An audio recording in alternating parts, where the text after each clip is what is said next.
For a growing number of Christians, the celebration of the birth of Jesus Christ on Christmas Day has become just any yearly commemoration or ritual. But in an ever-changing world, this milestone in human history continues to hold different meanings for different people. Pope Francis's Christmas message last night went a long way to buttress that fact, with that message heavy on the carnage unfolding in Ukraine. For the Nigerian Christian, what exactly does this year's Christmas represent? Well, joining us now to have a conversation around this is Pastor Wale Adefarasin, Senior Pastor of Guiding Light Assembly. Good morning, Pastor, and Merry Christmas. Good to have you join us today. Good morning, Steve. Merry Christmas to you. Merry Christmas to Oji and to Abby. Thank you so much. Merry Christmas. Well, let's start off this way. It's another Christmas, and it's meant to be a beautiful season, a season of love and everything. But for Nigerians this year, it's a bit challenging, essentially for economic reasons.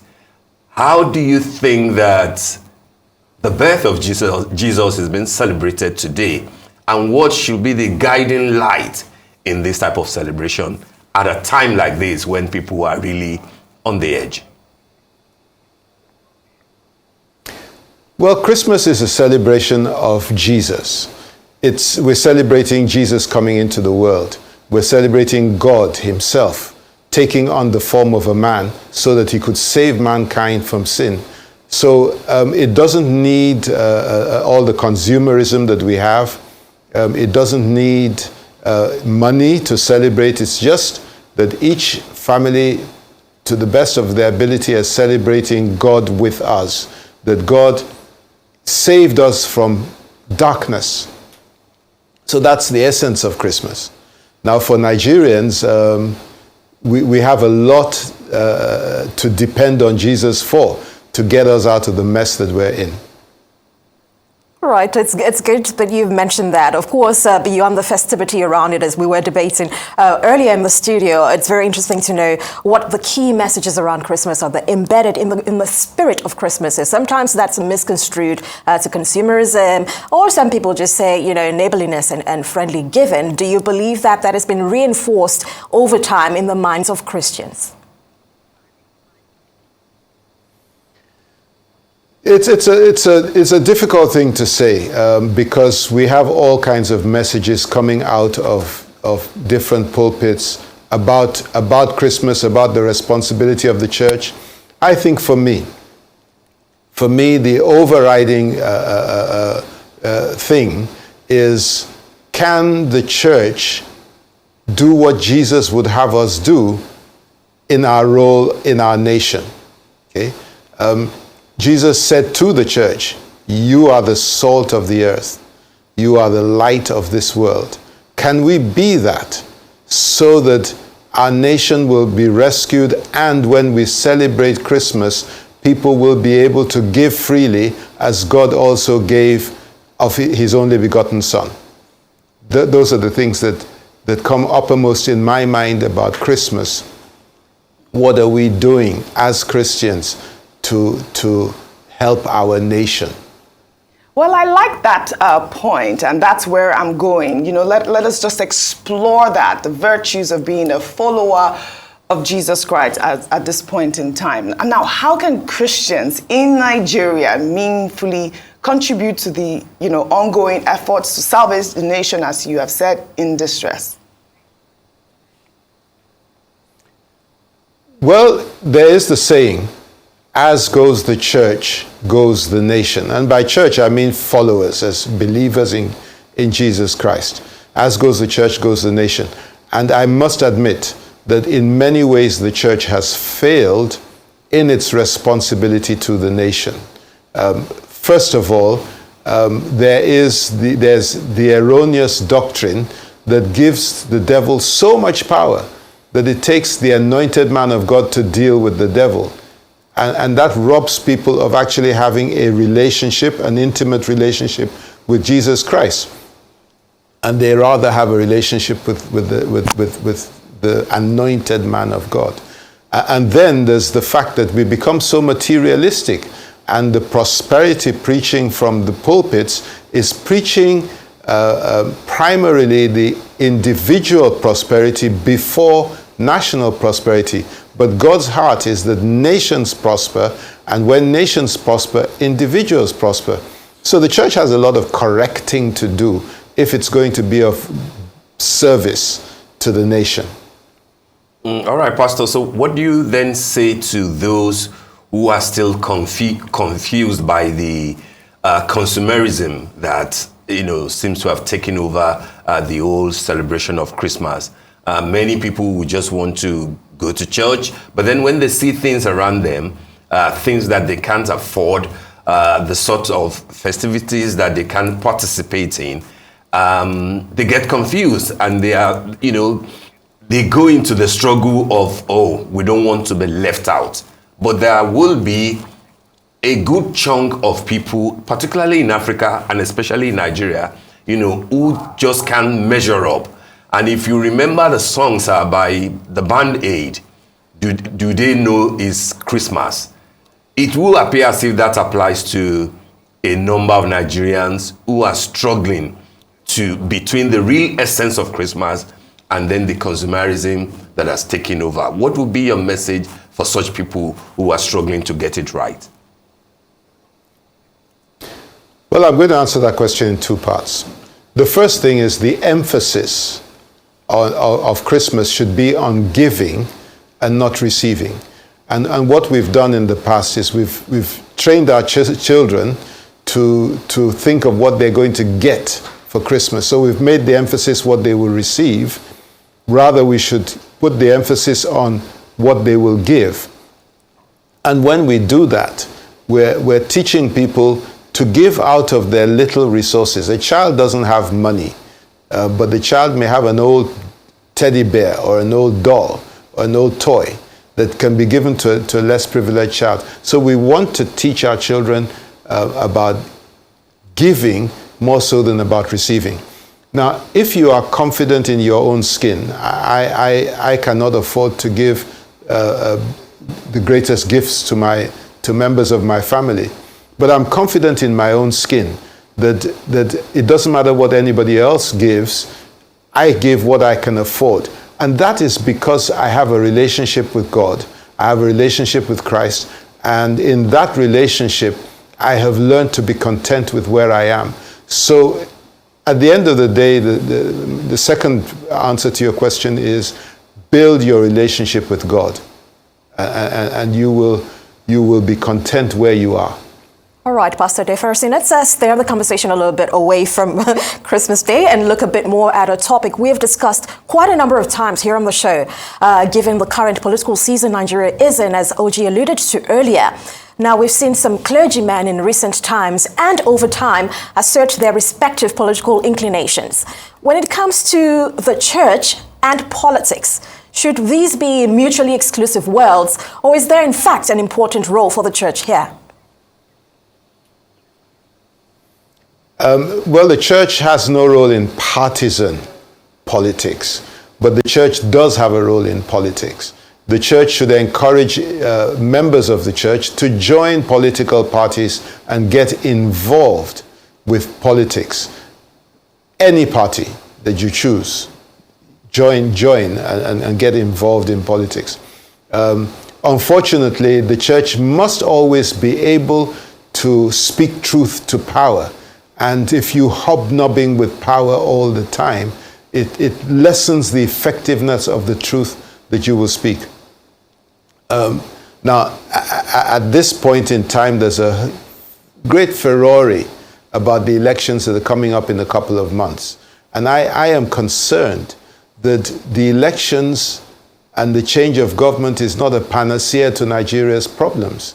The corruption that we see in Nigeria is not only amongst politicians, it's infected the whole fabric of Nigerian society. And so until we fix our values, until we fix our standards, our expectations, until we fix these, it doesn't matter who we elect into office, we're going to continue on the same downward trajectory. We need to change our value system We need to teach children. We need to teach politicians. We need to teach our people the right values to live by, or to build nations by. To build nations. I like that too. Let us talk about some of your programs. Let's look at, maybe the 17th edition of The Experience, for example, Jesus the Exceptional One, which attracted hundreds of thousands and had over, I believe, 36 million impressions on Google and other social media, avenues. Now, when you have such programs, how can you leverage on them, and how does it contribute to the efforts of salvaging our nation in distress? Well, you're asking the wrong person that question. Okay. I commend the program, but that was my younger brother. Oh, that was your younger has brother. That program. Yes, right. Paul. Okay. That's right. However, it brought people together and brought the consciousness of God and the need to look to God, to pray to God, to worship God into our consciousness. And so, yes, it helps mobilize people. It also brought a lot of relaxation. People were able to be free and just enjoy the evening. All right, Pastor Adefarasin, I don't know if you personally sent out any Christmas message this year, but it has become a tradition from the church and from men of God, and of course from political office holders and government. And it looks to me like it's people are just regurgitating the same thing, every year. Preaching the virtues, asking people to, to give more, be tolerant, etc. There is nothing fresh. Are we missing something, or is there a way to have people reconnect with the true essence of Christmas rather than, reading the same old things from certain, men of God and government, office holders who are just basically telling you the same thing that they did last year, years before, every time? Well, let me first of all start by saying that my message, my sermon this morning, later this morning, is titled, Who is Jesus? Because we celebrate Jesus, but so many people don't actually know who he is. And so that's one of the things that I'm going to be talking about in church. But the thing about Christianity is it's not a religion. Christianity is a relationship. And so we need to get people into a relationship with Jesus Christ. And the only way to do that is by preaching to them. We've lost the essence. I mean, in so many churches, you hardly hear the name Jesus because we're talking about formulae, we're talking about steps, and how to get and how to break through. We're not talking about the man Jesus or God Jesus that came into this world to set us an example.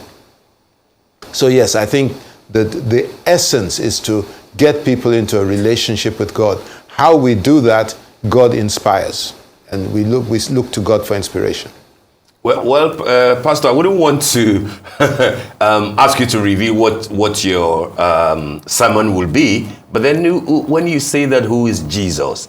Let me rephrase the question and say, who do you think that Jesus should be to Nigerians at this point in time, especially that we are going into a major defining election? Will he have to play a role? Well, number one, Jesus is the same yesterday, today, and forevermore. So Jesus, we're not going to change Jesus. Jesus is our Savior. He is our guide. He is our deliverer. He is the Almighty God. He is the express image of God. So I don't want to preach my sermon this morning before I get onto the pulpit, but this is who Jesus is. If we can cultivate a relationship with Jesus, I assure you it will change our lives. Unfortunately, we've been taught to cultivate a relationship with the pastor or with the anointed man of God, with the prophet, and not with Jesus. That should be our focus, a relationship with Jesus Christ himself. And that changes lives, believe me. Right, Pastor, that's a very interesting point you bring up. And you spoke earlier about a panacea to Nigeria's issues in relation to value systems of its citizens, which is a very important point. In what ways would you say that this message can be better reinforced amongst Nigerians, almost intrinsically? And how is the church going about achieving this? Of course, believers and non-believers have a choice to make in this. What role will the church play in achieving this? When you go down into families, I grew up in a nuclear family. My parents taught us values. I remember almost every day my mother would say, honesty is the best policy, never cheat, cheats don't prosper. We got this every day. Unfortunately, this is not happening as it used to. We need to teach families, we need to teach children the values that will sustain them in building a nation. That's one of the things we need to do. We need to have zero tolerance for misbehavior, for corruption, for immorality. We need to have zero tolerance. We need to speak out against those things. In our nation, people steal billions, and we just hear that they've given the money back or some of the money back. They've not been charged. They've been whatever they call it, plea bargaining. It just won't work. So we need to fight corruption by sanctions against the people that are found to be corrupt, and then we need to set examples. I mean, as a pastor, I am daily conscious of the fact that my life should be exemplary, because people will look at my life and say, this is the kind of life we ought to follow. So I need to live an exemplary life. And if we all did that in our families, parents to their children, these are the things. There's no single step. There's no one thing we can do. It's a multifaceted solution to a multifaceted problem. Right, so yes, but we've got to start somewhere. Yeah, so you're saying that conditioning needs to begin with the family as a primary agent of socialization, at the very least. Yes, the family is at the center of any community. If you have dysfunctional families, you will have dysfunctional communities. It's inevitable. But if the family is healthy, the community will be healthy. So we need to start in the family with marriages, with the work with parenting. These are all important things in getting our values restored. Right. I mean, still on the issue of family, again, I apologize for mixing both of you up, you and your brother. I mean, I think we did speak with you last year as well. I remember that. Last year he was actually in the news when he declared that anybody who knows anything should have a plan B to leave Nigeria because of all the negative happenings. I believe the last time we spoke, you were against that notion. Now, do you still reserve that stance, or do you have a different perspective, especially with the season where people are saying it's going to be a bleak Christmas because of the economic situation we're facing now? I'm not going to comment on my brother's views, but I will say this. My view is that wherever you go as a Nigerian citizen, if you go to settle elsewhere in the world, you will be a second-class citizen. You can only be a first-class citizen in the country of your birth. That's the first point. But people do need to travel. They do need to spend time abroad so that they can be exposed to other ways of life. And so it is important that people do travel, that our doctors go and work in hospitals in America, Canada, United Kingdom, so that they can bring the skills and expertise they acquire to use here in Nigeria. So yes, there's a very big role for the diaspora, but at some point we need to create the environment in which the diaspora can come back to Nigeria and give their services. Nigeria is a great country. Nigeria is blessed with tremendous resources. And if we could only put them to proper use, we would be amongst the top 10 nations of the world.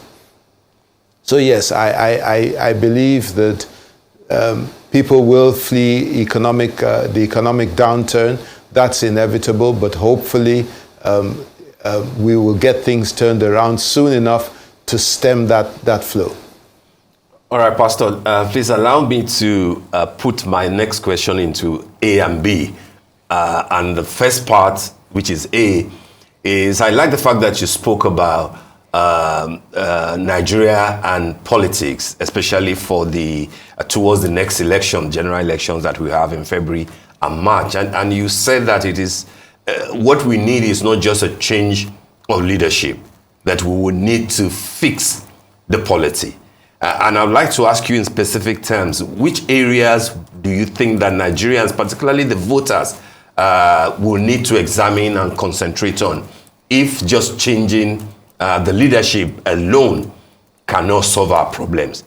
And the second part of the question will be, the elections are almost here. In fact, less than 2 months now. And because of all the attacks on the facilities of INEC, here and there, insecurity in a few parts of the country, a lot of people are apprehensive and they're worried.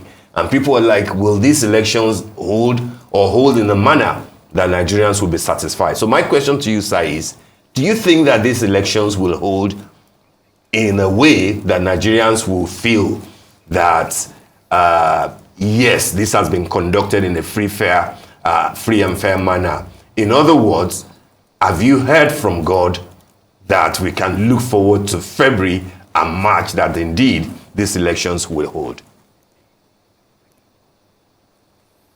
First of all, I'll take your second question, but I don't want to bring God into it. I mean, I don't want to say I've heard from God. I have a personal opinion about this, and I will express that opinion. To me, the priority is creating an environment, creating the conditions in which a government elected in February will thrive and not fail. And I think that is more important than elections. So left, in my own opinion, and this is just my opinion, I'm not speaking on behalf of any church or groups of churches. In my opinion, we should not be looking at elections as ardently as we are. Maybe an interim national government formed with the different components of Nigeria will suffice. That may be what is necessary, because if we go and have elections and we haven't changed our constitution and we haven't looked at ways in which we all, as different nations within Nigeria, can live in peace and harmony with justice and equity together, then it won't be long before we're crying for another election and crying for another set of politicians to just come and do the same old thing. Now, so what should the electorate be looking for?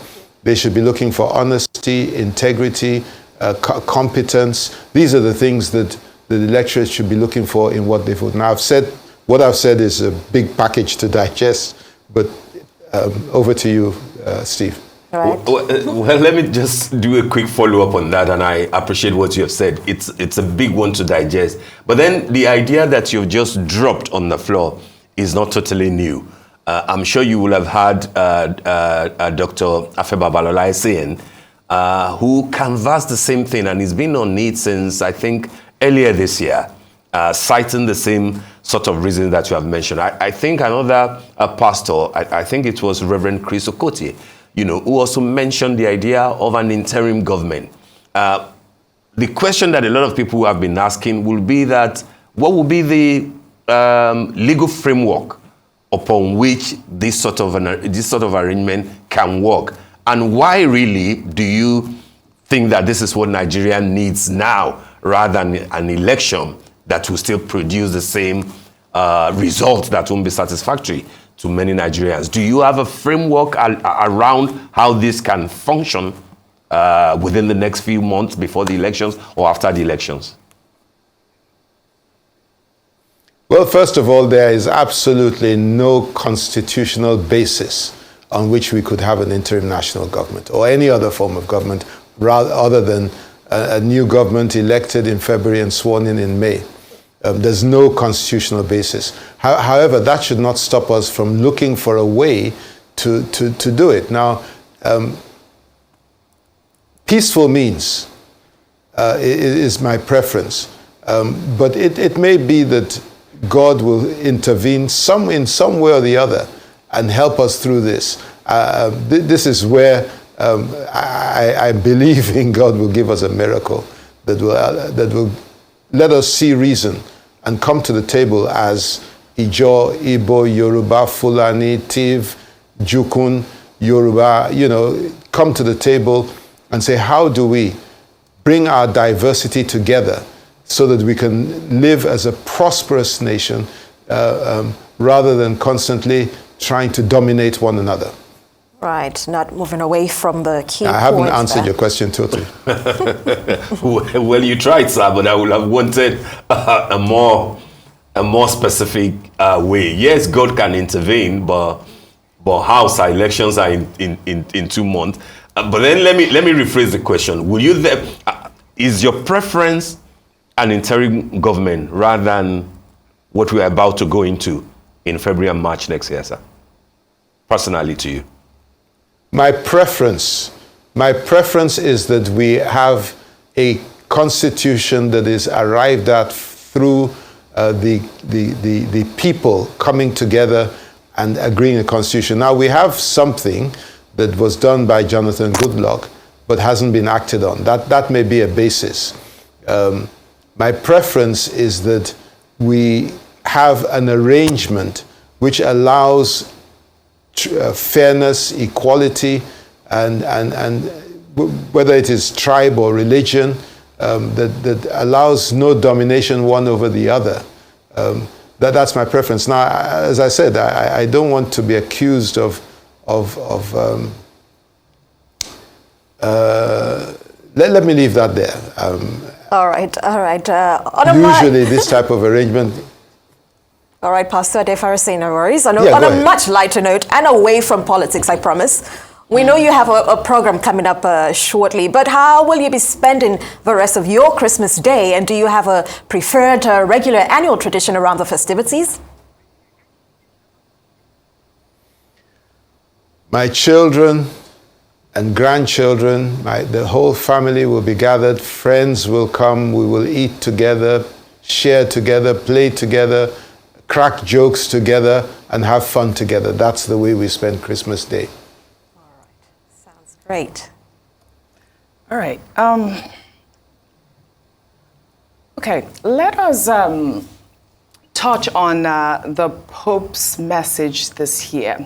He talked about how the level of greed and hunger for power was such that some wanted to consume even their neighbors. He highlighted that fact, and if we could juxtapose it with President Muhammadu Buhari's message this year to Nigeria, who is a Muslim. He has described Christians as his best neighbors. Now, if we can touch on the Pope's message this Christmas, what advice do you have for Christians?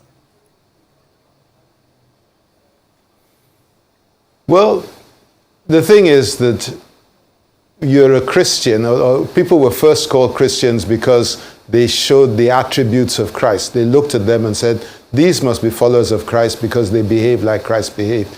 That's the essence of Christianity, that we are like Jesus Christ.